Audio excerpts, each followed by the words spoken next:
So I work with these two kids, and I wanted to share two things with you that I wish I had shared in my last relationship, and I think that everyone can benefit from. You know, when you're working with kids, you have a unique opportunity to sort of avoid certain negative thinking patterns of adults. So there's two ones that came to mind today. One is unnecessary competition, or an inclination towards competition rather than cooperation. And that was partly my fault. I was gonna have them compete to see who could find more objects of more colors or whatever. But then I ended up changing it, and I made it that they had a combined score against my score. And then another one that I was more on top of was this 4-year-old kid says this is green, and his sister says no, it's yellow. And the 4-year-old kid goes, "Oh, I'm stupid. Oh, I'm an idiot. Oh, right, I'm an idiot." And I think maybe in another point in my life, I would have, I would have thought that that was cool to be comfortable and familiar with the fact that I make mistakes. I realize as I look at him say that, I don't actually think that's what's happening. Of course, he's just picking up something he heard. Whenever people realize they're wrong, they say this thing. So he's saying it. But then he's also hearing it. And also, as the more we equate errors with being dumb, well, the more afraid we are of being wrong. Because, well, either we reject this possible reality that we are dumb, or we don't want to be dumb.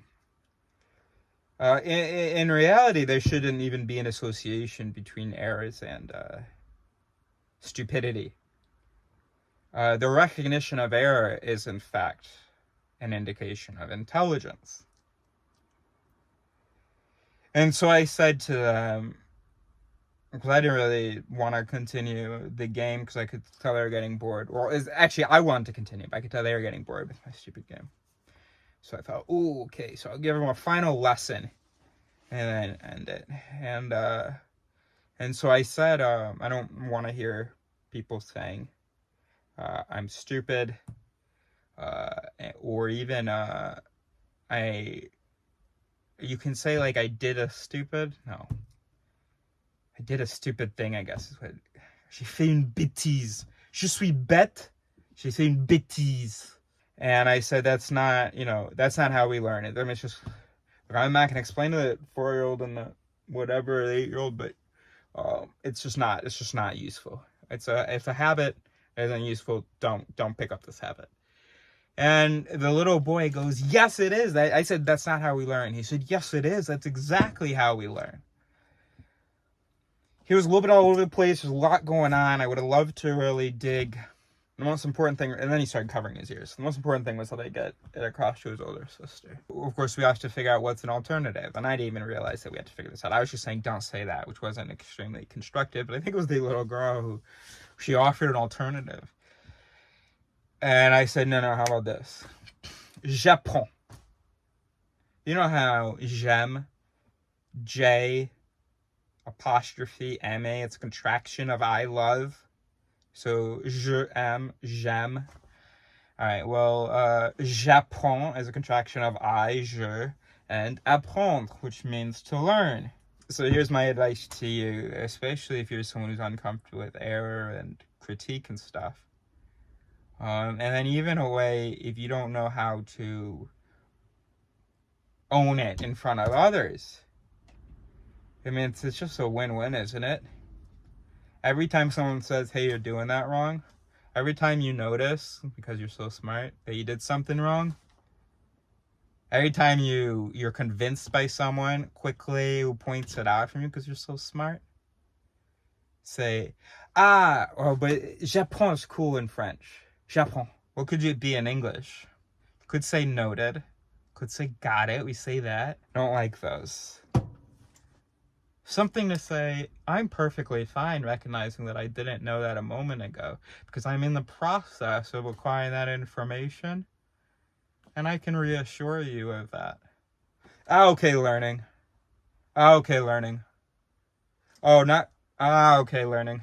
There you go. Oh, fuck, I'm an idiot. No. Oh, fuck, learning.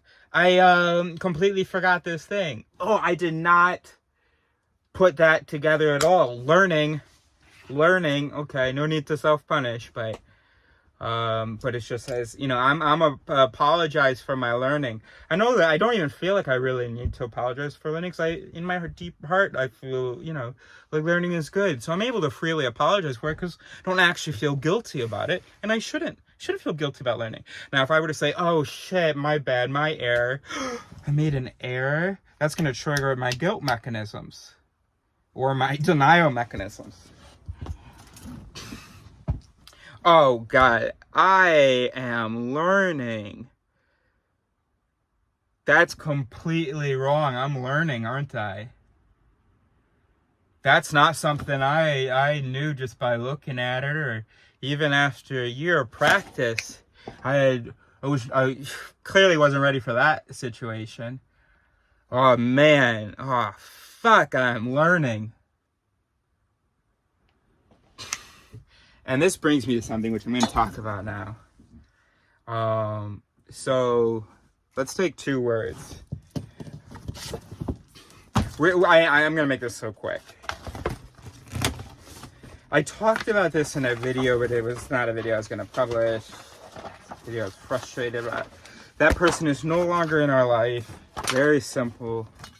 Okay, now, when you're talking to someone, they say a thing and you agree with it. You can say, yeah. Let's say at first you don't agree with it. So you can say C to maintain what you think. C is just a way to reaffirm. It's how it's used in French. It means yes in French, but only if someone has just said no. So otherwise you just say oui, but then someone's like, no, I don't think so. You go C. Okay. So this is if you want to insist, you say quench.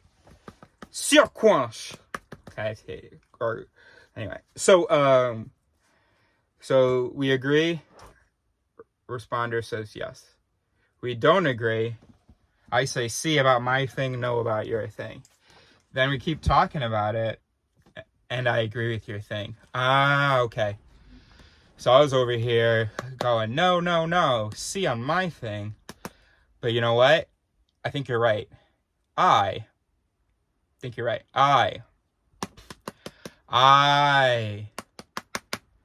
had this cool thing before when C meant now I believe you, and this meant now I accept that as reality. Or no, this meant now I agree with you, and this meant now I accept this as reality.